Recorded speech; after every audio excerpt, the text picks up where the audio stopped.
ആദർശേട്ടാ, ദാ ഈ സാരിയാ അഭിയേച്ചി എനിക്ക് സമ്മാനമായിട്ട് തന്നത്. അഭിയേച്ചിക്ക് ഇങ്ങനെ ഒരു മാറ്റം ഉണ്ടാവുന്നോ, എന്നോട് ഇങ്ങനെ സ്നേഹത്തോടെ സംസാരിച്ച് ഒരു സമ്മാനമൊക്കെ തരുമെന്നോ ഞാൻ ഒരിക്കലും പ്രതീക്ഷിച്ചില്ല. അതാണ് അഭി. അവൾക്ക് പ്രയോജനം എവിടെ കിട്ടുന്നോ അതിനൊപ്പം നിൽക്കും. ഈസി ആയിട്ട് സ്വഭാവം മാറുകയും ചെയ്യും. ഏയ്, അങ്ങനെയൊന്നും ആവില്ല. എന്തിനാ വഴക്കും പിണക്കോന്നൊക്കെ കരുതിയിട്ടുണ്ടാവും. ഏതായാലും ഞാൻ ഒരുപാട് ആഗ്രഹിച്ച കാര്യ വൈകിയാണെങ്കിൽ എനിക്ക് കിട്ടിയത്. വിവാഹം കഴിഞ്ഞു വരുമ്പോ ഒരു സുഹൃത്തായിട്ട് ചേച്ചി ഉണ്ടാവുമെന്ന് ഞാൻ ഒരുപാട് ആഗ്രഹിച്ചിരുന്നു. പക്ഷേ എനിക്ക് അറിവ് പോലും ഇല്ലാത്ത കാര്യങ്ങളിലാണ് ചേച്ചി എന്നോട് വഴക്കിട്ടിരുന്നത്. എനിക്ക് എന്തുമാത്രം വിഷമം ഉണ്ടായിരുന്നെന്ന് ആദർശേട്ടന് അറിയാലോ.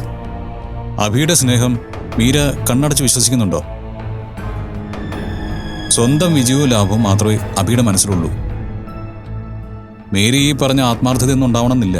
അങ്ങനെയാണെന്ന് തോന്നുന്നില്ല. അത്രയ്ക്ക് സ്നേഹമായിട്ട് എന്നോട് പെരുമാറിയത്. എന്നെ ഓർത്ത് ഒരു സാരി പോയി വാങ്ങിക്കുന്നത് പോലും മനസ്സിൽ എന്നോട് സ്നേഹം തോന്നിയത് കൊണ്ടാവില്ലേ? ഞാൻ പറയേണ്ടത് പറഞ്ഞു. ഇനി വിശ്വസിക്കേണ്ടതും വിശ്വസിക്കാതിരിക്കുന്നതും മീരയുടെ ഇഷ്ടം. ഞാൻ അഭി എൻ്റെ ചെറുപ്പം മുതൽ കാണുന്നതാണ്. അവളുടെ ഓരോ പ്രവൃത്തിയും എനിക്ക് മനസ്സിലാവും.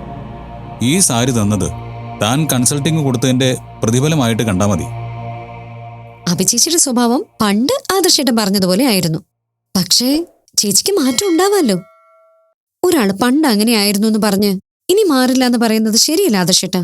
ഞാൻ പറഞ്ഞത് എന്റെ അഭിപ്രായം. അതെ, ഒരു കാര്യം ശരിയാണ്. ഒരിക്കലൊരു തെറ്റ് ചെയ്താ ജീവിതകാലം മുഴുവൻ ആ മനുഷ്യൻ ആ തെറ്റിന്റെ പേരിൽ മാത്രമേ അറിയപ്പെടുള്ളൂ. സ്വയം തിരുത്തി എത്രയൊക്കെ മാറിയാലും സമൂഹം അവനെ അംഗീകരിക്കില്ല. അതാണ് നമ്മുടെ നാടിന്റെ പ്രശ്നം. ഇപ്പൊ തന്നെ അഭിചേച്ചി ആ പഴയ ദേഷ്യം എന്നോട് കാണിച്ചിരുന്നെങ്കിലോ എല്ലാവരും അത് അംഗീകരിച്ചേനെ. പക്ഷെ ഇപ്പം സ്വയം മാറ്റം വരുത്തിയപ്പോ ചേച്ചി ചെയ്യുന്നത് അഭിനയായി. ഞാൻ പറയുന്നത് അംഗീകരിക്കാൻ മീരയ്ക്ക് ബുദ്ധിമുട്ടുണ്ടെങ്കിൽ മീര അത് വിശ്വസിക്കണ്ട. മീരയുടെ ഇഷ്ടം പോലെ തന്നെ കരുതിക്കോ. അയ്യോ, ഞാൻ ആദർശനെ കുറ്റം പറഞ്ഞതല്ല, പൊതുവായിട്ടൊരു കാര്യം പറഞ്ഞതാ. എനിക്ക് മനസ്സിലായി. ആളുകൾ പറയുന്നത് ശരിയാ. ഒരു പെണ്ണിനെ സ്വാധീനിക്കാൻ ഒരു സാരിയോ ഒരു ആഭരണമോ മതി. അത് കിട്ടിയാ കഴിഞ്ഞതെല്ലാം അവർ മറക്കും. അങ്ങനെയാണോ ആദർശൻ എന്നെ കരുതിയിരിക്കുന്നത്? എന്തെങ്കിലും ഒരു സമ്മാനം കിട്ടിയാ അതിലും മതി മറക്കുന്ന ആളാണോ ഞാൻ? മീരയെ അങ്ങനെ അല്ല കരുതിയിരുന്നത്. പക്ഷേ ഇപ്പൊ കാണിക്കുന്നതും പറയുന്നതൊക്കെ കേൾക്കുമ്പോ അത് ശരിയാണോ എന്നൊരു സംശയം തോന്നുന്നുണ്ട്. ഗിഫ്റ്റിന്റെ വലിപ്പം കൊണ്ടല്ല ആദർശേട്ടാ എനിക്ക് സന്തോഷം തോന്നിയത്. അത് തന്നത് അഭിചേച്ചിയാണല്ലോ എന്നതിലാണ്. ചേച്ചി എന്നെ സ്വന്തം സഹോദരിയായിട്ട് കാണണമെന്നുള്ള ആഗ്രഹം ഒരുപാട് എന്റെ മനസ്സിലുണ്ടായിരുന്നു. അത് ഞാൻ പറയുകയും ചെയ്തല്ലോ. എന്തായാലും തനിക്ക് സന്തോഷമായല്ലോ, അത് മതി. അഭിചേച്ചിയുടെ കമ്പനിയില് ഞാൻ പറഞ്ഞ കാര്യങ്ങൾ മാറ്റം ഉണ്ടാക്കിയെന്നാ പറഞ്ഞത്. അപ്പോ നമ്മൾ കുറച്ചുകൂടി കർണാടക പ്രോജക്റ്റിന്റെ കാര്യങ്ങൾ നോക്കിയാല് അത് നമ്മൾ വിചാരിച്ചതിനേക്കാളും പ്രോഫിറ്റ് ആക്കി എടുക്കാൻ സാധിക്കുമെന്നാ എനിക്ക് തോന്നുന്നത്. അതേക്കുറിച്ച് ഓർത്ത് തൽക്കാലം മീര ടെൻഷൻ ആവണ്ട. എന്താ ചെയ്യേണ്ടെന്നൊരു ധാരണ ഞാൻ ഉണ്ടാക്കി വെച്ചിട്ടുണ്ട്. ഇനി പുതിയ പരീക്ഷണങ്ങൾ വേണ്ട ആദർശേട്ടാ. ഇപ്പൊ നമ്മൾ ഫോളോ ചെയ്യുന്ന മെത്തേഡ് തന്നെയാ ശരി. ചില കാര്യങ്ങളിൽ ചില മാറ്റങ്ങളൂടെ കൊണ്ടുവരണം. അതെന്തൊക്കെയാണെന്ന് ഞാൻ സൂപ്പർവൈസറിനെ വിളിച്ചറിയിക്കാം. അത് വേണ്ട. അതെന്താ? ഞാൻ അന്ന് പറഞ്ഞ മാറ്റങ്ങളിൽ തന്നെ നഷ്ടങ്ങൾ കുറഞ്ഞു വരുന്നു എന്നല്ലേ ആദർശേട്ടൻ പറഞ്ഞത്? അതൊക്കെ ശരിയാ. പക്ഷേ ഇനി അത് വേണ്ട. കമ്പനി കാര്യങ്ങള് എനിക്ക് നോക്കാവുന്നതേ ഉള്ളൂ. അല്ലെങ്കിൽ തന്നെ മീരയ്ക്കിപ്പോ ആവശ്യത്തിൽ കൂടുതൽ തിരക്കുകൾ ഇവിടെ ഉണ്ടല്ലോ.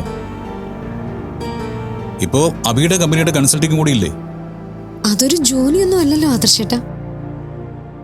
അഭിചേച്ചി ചോദിച്ച സംശയങ്ങൾക്ക് എനിക്കറിയാവുന്ന കാര്യങ്ങൾ ഞാൻ പറഞ്ഞു കൊടുത്തതല്ലേ.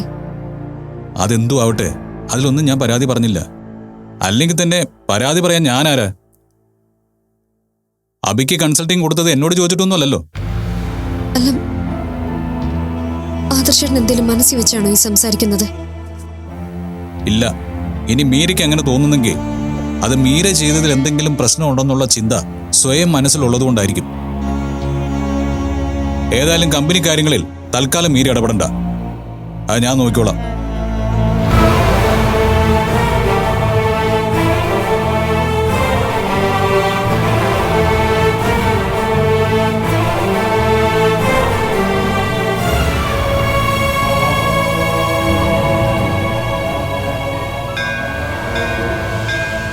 ആഹാ, അപ്പൊ ഇത്രയും നാള് മീരയെ ശത്രുപക്ഷത്ത് കണ്ടിരുന്ന തന്റെ അഭിരാമി ചേച്ചി സ്വയം ആയുധം വെച്ച് കീഴടങ്ങി സമ്മാനങ്ങൾ തരികയാണല്ലേ? അത് കൊള്ളാം.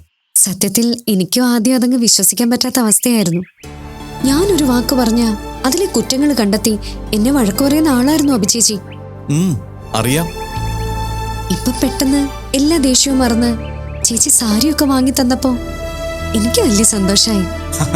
സാരി കിട്ടിയതിന്റെ സന്തോഷമാണോ? ഏയ് അല്ല, ചേച്ചിക്ക് എന്നോടുള്ള ദേഷ്യം മാറിയതിലുള്ള സന്തോഷ. പിന്നെ സാരി കിട്ടിയതിലും സന്തോഷമുണ്ട്. ഒരാളുടെ സ്വഭാവം മാറുന്നുണ്ടെങ്കിൽ, അയാളുടെ രീതികളിൽ വ്യത്യാസം വരുന്നുണ്ടെങ്കിൽ അതിന്റെ പിന്നിൽ ഒരു കാരണമുണ്ടാവും. അതറിഞ്ഞു വേണം ആ ബന്ധത്തിനോടുള്ള സമീപനം തീരുമാനിക്കാൻ. കമ്പനിയിൽ ഉണ്ടാവുന്ന പ്രശ്നങ്ങളെല്ലാം അഭിചേച്ചിക്ക് അറിവുള്ള കാര്യങ്ങൾ തന്നെയാ. നഷ്ടം വരാൻ സാധ്യതയുള്ള പ്രോജക്റ്റ് ഞാൻ നോക്കിയപ്പോൾ ലാഭം ആയതുകൊണ്ട് അഭിചേച്ചിയുടെ കമ്പനിയും ലാഭത്തിലാക്കാൻ വേണ്ട കാര്യങ്ങള് എന്നോട് സഹായം ചോദിക്കാനാണ് പിണക്കമൊക്കെ അഭിചേച്ചി മാറ്റിയത്. അതിനുശേഷം സംസാരിച്ചെന്റെ നന്ദി സൂചകമായി ഒരു സമ്മാനമായിട്ട് സാരിയും തന്നു എന്നൊക്കെ അഭിചേച്ചി പറഞ്ഞത്. അതൊക്കെ നല്ല കാര്യം തന്നെയാ. എന്നാലും എല്ലാ കാര്യങ്ങളിലും മീരയ്ക്ക് ശ്രദ്ധയുണ്ടാവണം. സംഭവിക്കാൻ പോകുന്നതൊന്നും ആർക്കും തടയാനാവില്ല. എങ്കിലും ശ്രദ്ധയുള്ളവർ പല പ്രശ്നങ്ങളിൽ നിന്ന് രക്ഷപ്പെടും. എന്താണ് സംഭവിക്കാൻ പോകുന്ന കാര്യങ്ങളെന്ന് മോഹൻദേട്ടൻ ഉദ്ദേശിച്ചത്? അത് ഭാവിയിൽ സംഭവിച്ചേക്കാവുന്ന കാര്യങ്ങൾ. അതെന്തായാലും വിധിയുടെ തീരുമാനങ്ങളല്ലേ. അതിനെ തടയാൻ മനുഷ്യൻ അശക്തനാണ്. അതിനെക്കുറിച്ചാണ് ഞാൻ പറഞ്ഞത്. അങ്ങനെ പറഞ്ഞതാണോ? അതെ. അതൊക്കെ എന്തായാലും അനുഭവിച്ചല്ലേ പറ്റൂ. പക്ഷെ എന്ത് പ്രശ്നങ്ങൾ ജീവിതത്തിൽ ഉണ്ടായാലും ഈശ്വരൻ കൂടെ ഉണ്ടെന്നുള്ള വിശ്വാസം എനിക്കുണ്ട് മോഹൻദേട്ട. അതല്ലേ ഏറ്റവും വലിയ ബലം. ഭഗവാൻ കൂടെയുള്ളപ്പോ നമ്മൾ മറ്റൊന്നിനും ഭയക്കേണ്ട കാര്യമില്ലല്ലോ. ഇല്ല. മീരയുടെ ഉറച്ച വിശ്വാസവും അർപ്പണബോധവും എല്ലാ സമയത്തും മീരയ്ക്ക് തുണയാവുന്നതാണ്. വിദ്യയുടെ കാര്യം പറഞ്ഞിട്ട് എന്തായി? മീര വിദ്യയെ പോയി കണ്ടിരുന്നോ? ഞാൻ പോയി വിദ്യയെ കണ്ടു, സംസാരിച്ചു. ഏതെങ്കിലും രീതിയിൽ വിദ്യ ഒന്ന് ആക്റ്റീവാക്കാൻ കഴിയുമെന്ന് ഞാനൊന്ന് ശ്രമിച്ചു നോക്കി. പക്ഷേ എനിക്കതിന് സാധിച്ചില്ല. അത് സൂരജിനോടുള്ള വിദ്യയുടെ സ്നേഹക്കൂടുതൽ കൊണ്ടാവാം. സൂരജിനെ കാണാതായപ്പോ ഇത്രയും ഡിപ്രസ്ഡ് ആയിട്ടുള്ള അവസ്ഥയിലേക്ക് വിദ്യ പോയത്. സൂരജിനോളം തന്നെ വിദ്യ സ്നേഹിച്ച മറ്റൊന്ന് അവളുടെ നൃത്തമാണ്. അതൊരു തപസ് പോലെ അവൾ കൊണ്ടു നടന്നതാ. അതിലൂടെ വിദ്യയുടെ മനസ്സിനെ തിരികെ കൊണ്ടുവരാൻ ഞാനൊരു ശ്രമം നടത്തി. പക്ഷേ അത് വിചാരിച്ച പോലെ വിജയം കണ്ടില്ല. എന്നാലും വിശാലേട്ടനോട് ആ വഴിക്ക് തന്നെ ഒന്ന് ശ്രമിക്കാൻ ഞാൻ പറഞ്ഞിട്ടുണ്ട്. ശ്രമങ്ങൾ ഉപേക്ഷിക്കരുത് മീര. തിരഞ്ഞെടുത്ത വഴിയിൽ ഒരു സംശയവും വേണ്ട. അത് തന്നെയാണ് ശരിയായ വഴി. ഒരു കലാകാരിക്ക് അതിനപ്പുറം ഒന്നും തന്നെ ഇല്ല.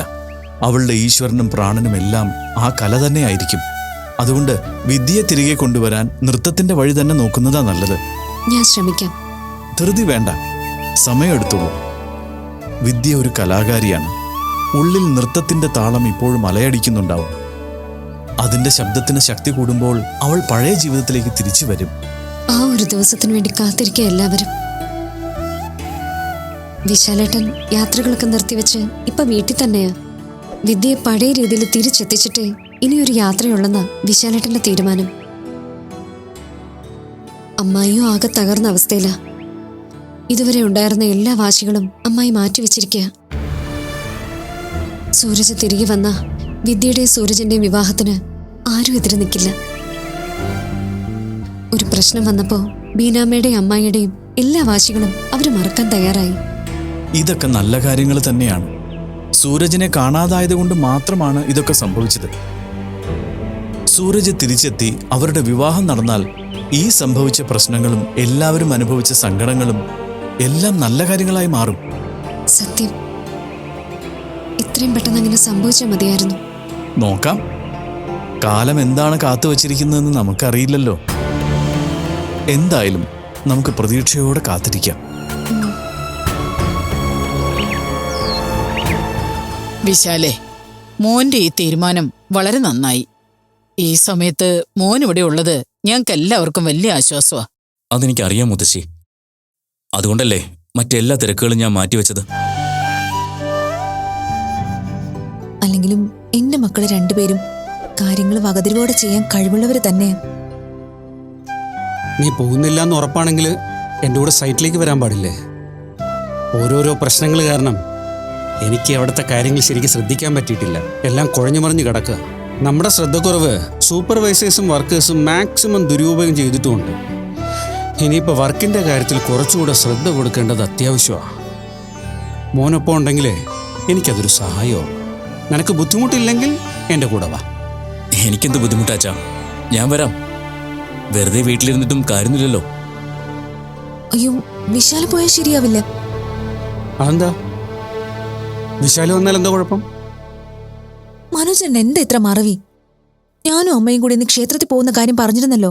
അതുകൊണ്ട് അതേ മോനെ, ക്ഷേത്രത്തിൽ വിദ്യമോളുടെ പേരിൽ കുറച്ചധികം വഴിപാടുകൾ നടത്തണം. ഇനിയും വൈകിപ്പിക്കാതെ ഇന്ന് തന്നെ പോയി എല്ലാം ചെയ്യണം. ഇവിടെ ഇങ്ങനെ ഓരോ പ്രശ്നങ്ങൾ വരുന്നത് ദൈവാധീനം കുറയുന്നതുകൊണ്ടാണ്.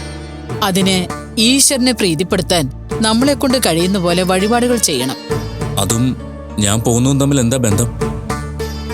നീ കൂടി പോയാ വിദ്യമോൾ ഇവിടെ തനിച്ചാവില്ലേ? ഈ അവസ്ഥയിൽ അവളെ വീട്ടിൽ ഒറ്റയ്ക്കാക്കി പോകുന്നത് എങ്ങനെയാ? അതാണോ കാര്യം? എൻ്റെ ധന്യെ, നമ്മുടെ മകളൊരു രോഗിയൊന്നുമല്ല, പിന്നെന്തിനാ അവൾക്ക് കാവലിരിക്കുന്നേ? മനോജൻ അങ്ങനെയൊക്കെ പറയാം. ആരുമില്ലാതെ അവളെ ഒറ്റയ്ക്കാക്കി പോവാൻ എനിക്ക് പറ്റില്ല. ആ, മനോജ് പറയുന്നതിലും കാര്യമുണ്ട് തന്നെ. നമുക്ക് ക്ഷേത്രത്തിൽ പോയിട്ട് വേഗം തിരിച്ചു വരാം. അതെങ്ങനെയാ അമ്മ? മോളുടെ മാനസികാവസ്ഥ എല്ലാവർക്കും അറിയില്ലേ? ആരുമില്ലാതെ ഒറ്റയ്ക്കിരിക്കുമ്പോ അവൾക്ക് എന്തെങ്കിലും അവിവേകം ചെയ്യാൻ തോന്നിയാലോ? എനിക്ക് നല്ല പേടിയാ. അമ്മയെ ഇങ്ങനെ പേടിച്ച് അമ്മ എത്ര നാൾ അവൾക്ക് കാവൽ നിൽക്കും? നമ്മൾ ആദ്യം ചെയ്യേണ്ടത് അവൾക്ക് ഫ്രീഡം കൊടുക്കുക എന്നതാണ്. കാര്യങ്ങൾ ഒറ്റയ്ക്ക് മനസ്സിലാക്കാനും അതനുസരിച്ച് പ്രവർത്തിക്കാനുള്ള സാഹചര്യം ഉണ്ടെങ്കിൽ മാത്രമേ വിദ്യ ഇപ്പോഴത്തെ അവസ്ഥയോട് പൊരുത്തപ്പെട്ട് കാര്യങ്ങൾ മനസ്സിലാക്കൂ. അതെ. എന്നാലും മോനെ, ധന്യെ, ആദ്യം നമ്മൾ പറയുന്നൊന്നും മനസ്സിലാക്കുന്നേ. എനിക്കറിയാം താനീ പറയുന്നതെല്ലാം വിദ്യയോടുള്ള സ്നേഹം കൊണ്ടാണെന്ന്. പക്ഷേ ഈ സ്നേഹം ആൾക്ക് ഗുണത്തേക്കാളേറെ ദോഷമാണ് ചെയ്യുന്നെങ്കിലോ? മോളെ, ഇവര് രണ്ടുപേരും പറയും തന്നെയാണ് ശരി. വിദ്യക്കിപ്പോ പഴയതിൽ നിന്ന് നല്ല മാറ്റമുണ്ട്. അത് നല്ലൊരു ലക്ഷണമാണ്. അതൊക്കെ ശരിയാ. പക്ഷേ ഇപ്പോഴവള് മര്യാദയ്ക്ക് ഭക്ഷണം കഴിക്കോ, ഒന്ന് ചിരിക്കോ ഒന്നും ചെയ്യുന്നില്ല. ഏത് നേരം ആലോചനയാ. നമ്മളെല്ലാവരും അവളെ തനിച്ചാക്കി പോകുന്നതിന് ഏത് രീതിയിൽ അവൾ എടുക്കുമെന്ന് പറയാൻ പറ്റില്ലല്ലോ. ഇതൊക്കെ അമ്മ വെറുതെ ആലോചിച്ചു കൂട്ടുന്നത് മാത്രമാണ്.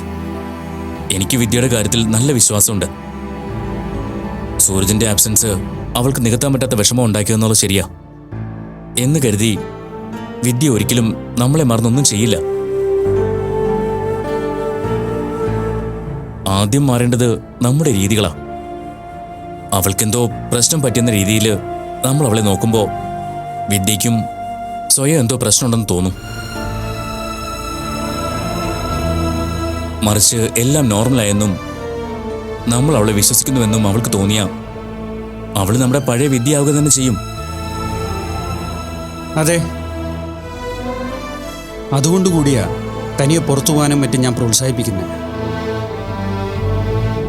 ശരി, ഞാൻ നിങ്ങൾ പറയുന്നത് പോലെ കേൾക്കാം.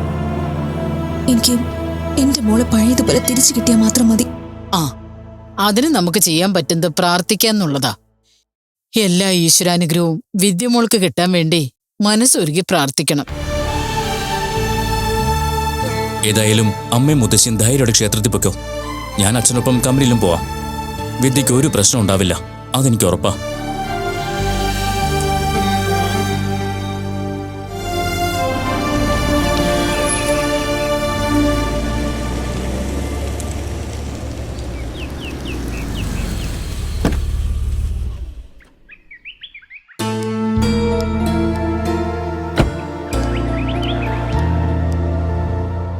ആ, മോളായിരുന്നോ? വാ. ബീനാമ എവിടെ? ഇവിടെ ഉണ്ട്, വാ. ഞാൻ വിദ്യയുടെ അടുത്തേക്ക് പോകുന്ന വഴിയാച്ചാ. ഈ അവസരത്തിൽ ഇടയ്ക്കിടയ്ക്ക് പോയി വിദ്യയെ കണ്ടില്ലെങ്കിൽ ശരിയാവില്ലല്ലോ. ആ, മോളിരിക്കെ.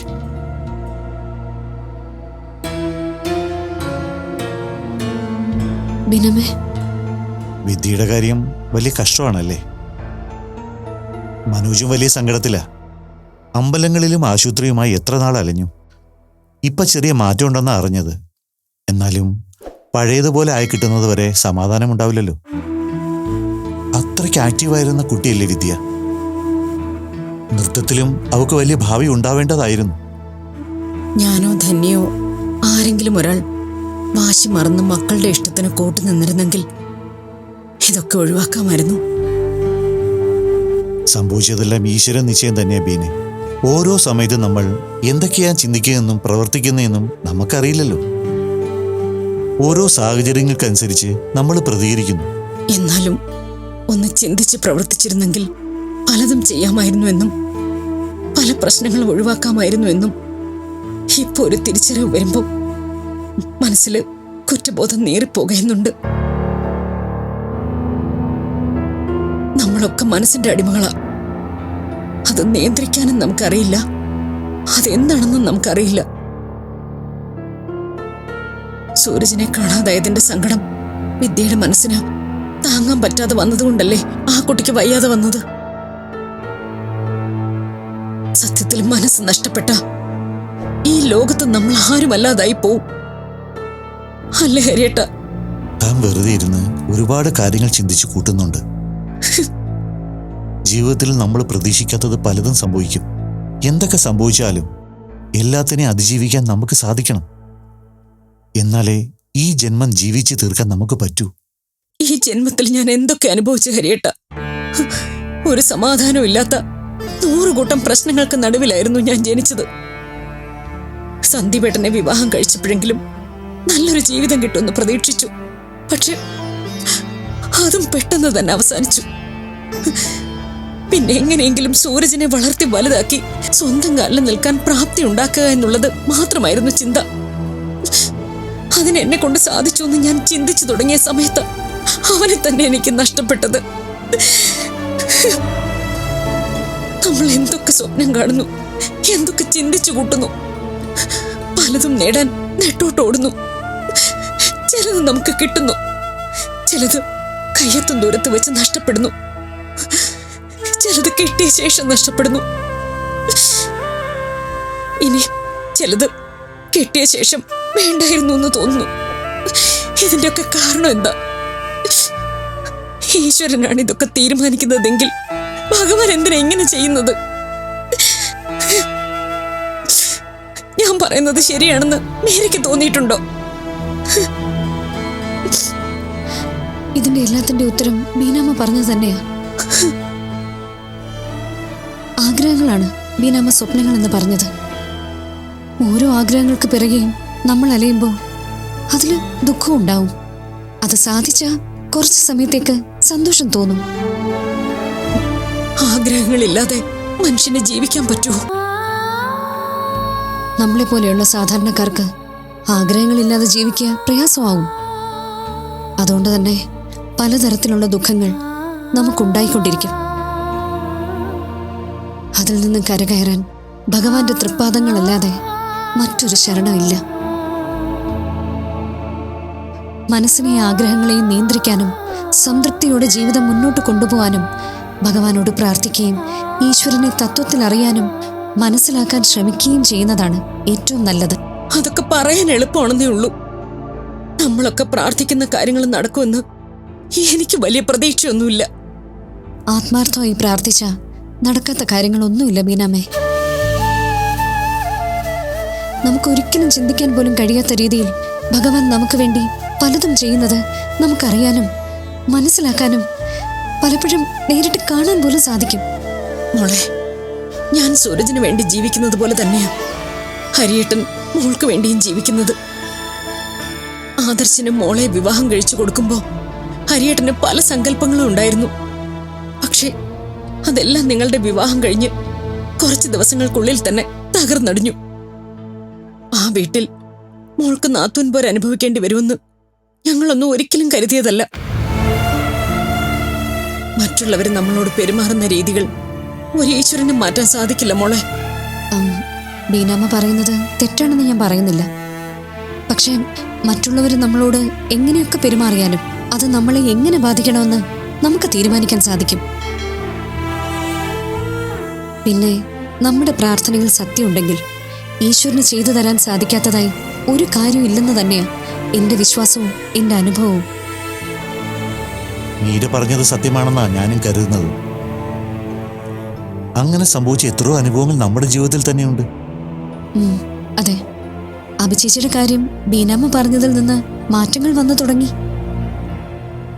ചേച്ചി ഇപ്പോ എന്നോട് വലിയ സ്നേഹത്തിലാണ് പെരുമാറുന്നത്.